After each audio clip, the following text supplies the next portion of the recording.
The Hunchback of Notre by Victor Hugo. Book 4, Chapter 5. More about Claude Frollo. In 1482, Quasimodo was about 20 years of age. Claude Frollo about 36. One had grown up, the other had grown old. Claude Frollo was no longer the simple scholar of the College of Torch, the tender protector of a little child, the young and dreamy philosopher who knew many things and was ignorant of many. He was a priest, austere, grave, morose, one charged with souls.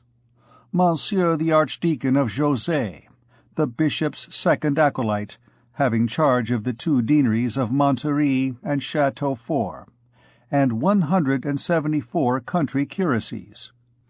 He was an imposing and sombre personage, before whom the choir boys in alb and in jacket trembled, as well as the Machicots and the brothers of St. Augustine, and the matutinal clerks of Notre Dame, when he passed slowly beneath the lofty arches of the choir, majestic, thoughtful, with arms folded and his head so bent upon his breast that all one saw of his face was his large, bald brow. Dom Claude Frollo had, however, abandoned neither science nor the education of his young brother, those 2 occupations of his life. But as time went on, some bitterness had been mingled with these things which were so sweet. In the long run, says Paul Diacre, the best lard turns rancid. Little Jehan Frollo, surnamed Dumoulin of the Mill, because of the place where he had been reared, had not grown up in the direction which Claude would have liked to impose upon him. The big brother counted upon a pious, docile, learned, and honorable pupil. But the little brother, like those young trees which deceive the gardener's hopes, and turn obstinately to the quarter whence they receive sun and air, the little brother did not grow and did not multiply, but only put forth fine, bushy, and luxuriant branches on the side of laziness, ignorance, and debauchery. He was a regular devil, and a very disorderly one, who made Dom Claude scowl, but very droll and very subtle, which made the big brother smile.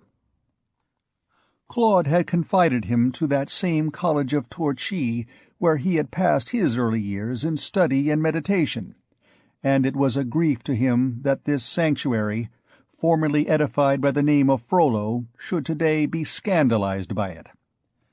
He sometimes preached Jehan very long and severe sermons, which the latter intrepidly endured. After all, the young scapegrace had a good heart, as can be seen in all comedies. But the sermon over, he none the less tranquilly resumed the course of seditions and enormities. Now it was a Béjon, or Yellow-beak, as they called the new arrivals at the university, whom he had been mauling by way of welcome, a precious tradition which has been carefully preserved to our own day. Again he had set in movement a band of scholars, who had flung themselves upon a wine-shop in classic fashion, quasi-classico excitati, had then beaten the tavern-keeper with offensive cudgels, and joyously pillaged the tavern, even to smashing in the hogsheads of wine in the cellar. And then it was a fine report in Latin, which the sub-monitor of Torchy carried piteously to Dom Claude with his dolorous marginal comment, Rixa, prima causa vinum, optimum potatum. Finally it was said, a thing quite horrible in a boy of 16, that his debauchery often extended as far as the Rue de Glatanie. Claude, saddened and discouraged in his human affections by all this, had flung himself eagerly into the arms of learning, that sister which at least does not laugh in your face, and which always pays you, though in money that is sometimes a little hollow, for the attention which you have paid to her. Hence he became more and more learned, and at the same time, as a natural consequence, more and more rigid as a priest, more and more sad as a man. There are for each of us several parallelisms between our intelligence, our habits, and our character, which develop without a break, and break only in the great disturbances of life. As Claude Frollo had passed through nearly the entire circle of human learning, positive, exterior, and permissible, since his youth he was obliged, unless he came to a halt, ubi defuit orbis, to proceed further and seek other aliments for the insatiable activity of his intelligence. The antique symbol of the serpent biting its tail is, above all, applicable to science. It would appear that Claude Frollo had experienced this. Many grave persons affirm that, after having exhausted the fosse of human learning, he had dared to penetrate into the ne-fosse. He had, they said, tasted in succession all the apples of the tree of knowledge, and whether from hunger or disgust, had ended by tasting the forbidden fruit. He had taken his place by turns, as the reader has seen, in the conferences of the theologians in Sorbonne, in the assemblies of the doctors of art, after the manner of Saint Hilaire, in the disputes of the Decretalists, after the manner of Saint Martin, in the congregations of physicians at the holy water font of Notre Dame, at Cupam Nostro Domino, all the dishes permitted and approved which those four great kitchens called the four faculties could elaborate and serve to the understanding, he had devoured, and had been satiated with them before his hunger was appeased. Then he had penetrated further, lower, beneath all that finished, material, limited knowledge. He had perhaps risked his soul, and had seated himself in the cavern at that mysterious table of the alchemists, of the astrologers, of the hermetics, of which Averroë, Guillaume de Paris, and Nicolas Flamel hold the end of the Middle Ages, and which extends in the East, by the light of the seven-branched candlestick, to Solomon, Pythagoras, and Zoroaster. That is, at least, what was supposed, whether rightly or not.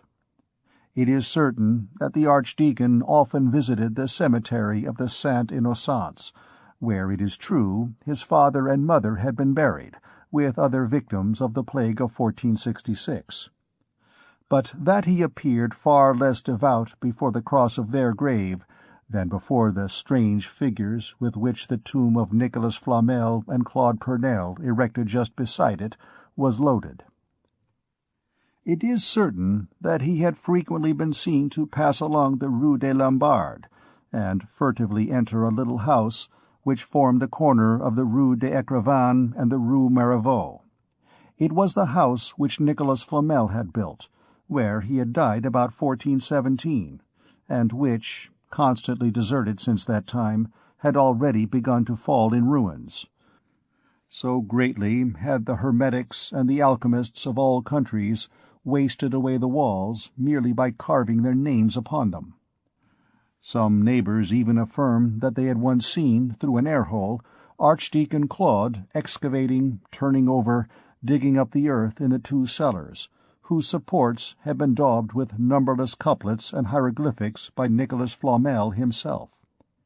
It was supposed that Flamel had buried the philosopher's stone in the cellar, and the alchemists, for the space of 2 centuries, from Magistri to Father Pacifique, never ceased to worry the soil until the house, so cruelly ransacked and turned over, ended by falling into dust beneath their feet. Again, it is certain that the Archdeacon had been seized with a singular passion for the symbolical door of Notre Dame, that page of a conjuring book written in stone, by Bishop Guillaume de Paris, who has, no doubt, been damned for having affixed so infernal a frontispiece to the sacred poem chanted by the rest of the edifice. Archdeacon Claude had the credit also of having fathomed the mystery of the Colossus of St. Christopher, and of that lofty, enigmatical statue which then stood at the entrance of the vestibule, and which the people in derision called Monsieur Legree. But what everyone might have noticed was the interminable hours which he often employed, seated upon the parapet of the area in front of the church, in contemplating the sculptures of the front.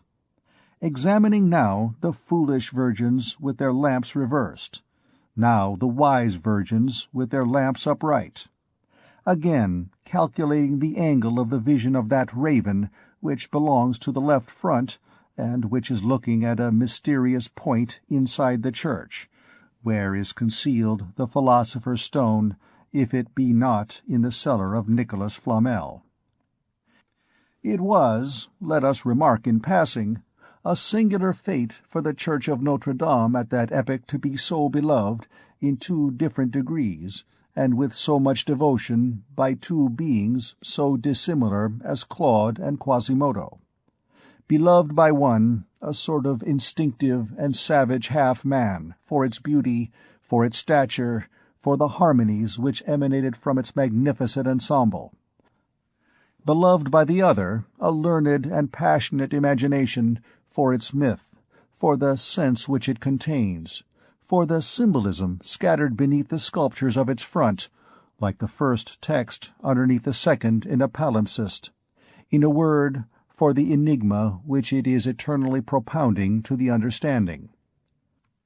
Furthermore, it is certain that the Archdeacon had established himself in that one of the 2 towers which looks upon the Grève, just beside the frame for the bells, a very secret little cell, into which no one, not even the bishop, entered without his leave, it was said. This tiny cell had formerly been made almost at the summit of the tower, among the ravens' nests, by Bishop Hugo de Besançon, who had wrought sorcery there in his day.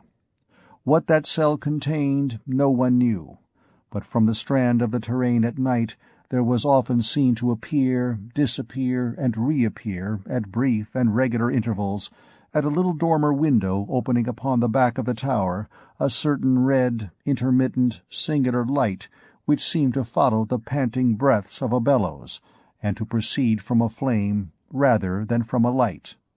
In the darkness, at that height, it produced a singular effect, and the good wives said, "There's the Archdeacon blowing. Hell is sparkling up yonder." There were no great proofs of sorcery in that, after all, but there was still enough smoke to warrant a surmise of fire, and the Archdeacon bore a tolerably formidable reputation. We ought to mention, however, that the sciences of Egypt, that necromancy and magic, even the whitest, even the most innocent, had no more envenomed enemy, no more pitiless denunciator before the gentlemen of the officialty of Notre Dame. Whether this was sincere horror, or the game played by the thief who shouts "Stop thief" at all events, it did not prevent the Archdeacon from being considered by the learned heads of the chapter as a soul who had ventured into the vestibule of hell, who was lost in the caves of the Cabal, groping amid the shadows of the occult sciences. Neither were the people deceived thereby. With anyone who possessed any sagacity, Quasimodo passed for the demon, Claude Frollo for the sorcerer. It was evident that the bell-ringer was to serve the Archdeacon for a given time, at the end of which he would carry away the latter's soul by way of payment. Thus the Archdeacon, in spite of the excessive austerity of his life, was in bad odour among all pious souls, and there was no devout nose so inexperienced that it could not smell him out to be a magician. And if, as he grew older, abysses had formed in his science, they had also formed in his heart. That, at least, is what one had grounds for believing, on scrutinizing that face upon which the soul was only seen to shine through a sombre cloud. Whence that large bald brow, that head forever bent, that breast always heaving with sighs? What secret thought caused his mouth to smile with so much bitterness, at the same moment that his scowling brows approached each other like 2 bulls on the point of fighting? Why was what hair he had left already grey? What was that internal fire which sometimes broke forth in his glance, to such a degree that his eye resembled a hole pierced in the wall of a furnace?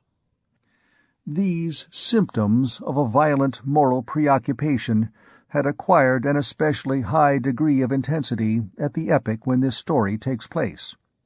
More than once a choir boy had fled in terror at finding him alone in the church, so strange and dazzling was his look. More than once, in the choir, at the hour of the offices, his neighbor in the stalls had heard him mingle with the playing song, ad omnem tonum, unintelligible parentheses. More than once the laundress of the terrain charged with washing the chapter had observed, not without affright, the marks of nails and clenched fingers on the surplice of Monsieur the Archdeacon of José. However, he redoubled his severity, and had never been more exemplary. By profession as well as by character, he had always held himself aloof from women. He seemed to hate them more than ever. The mere rustling of a silken petticoat caused his hood to fall over his eyes. Upon this score he was so jealous of austerity and reserve that when the Dame de Beaujeu, the king's daughter, came to visit the cloister of Notre Dame in the month of December 1481, he gravely opposed her entrance, reminding the bishop of the statute of the Black Book, dating from the vigil of St. Bartholomew, 1334, which interdicts access to the cloister to any woman whatever, old or young, mistress or maid.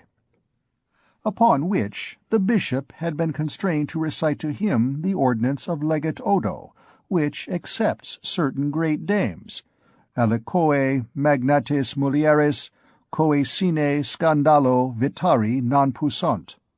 And again the archdeacon had protested, objecting that the ordinance of the legate, which dated back to 1207, was anterior by 127 years to the Black Book, and consequently was abrogated in fact by it. And he had refused to appear before the princess. It was also noticed that his horror for Bohemian women and gypsies had seemed to redouble for some time past. He had petitioned the bishop for an edict which expressly forbade the Bohemian women to come and dance and beat their tambourines on the Place of the Parvis, and for about the same length of time he had been ransacking the mouldy placards of the officialty, in order to collect the cases of sorcerers and witches condemned to fire or the rope, for complicity in crimes with rams, sows, or goats. End of Book 4, Chapter 5.